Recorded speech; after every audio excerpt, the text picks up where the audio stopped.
sariwang gulay sa Payatas, mga ka-nature. Tingnan natin. Ha? Oh, sariwang gulay lang po.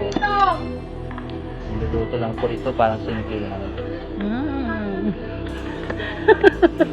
Uy, kinakain kayo nilaw to. Yung sa Vietnamese. Kagabi na natawa ako sa apo ko. Nabigyan ako ng karapasa. Anong luto kaya yan? Pinakbong. Pinakbong. Ayan po yung patan. Patan po ba yun? May karabasa. May patani. Patani. Yung patan. Sitaw, bata, patani.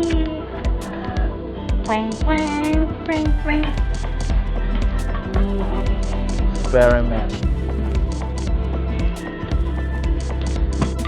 Gagawa tayo ng abstract.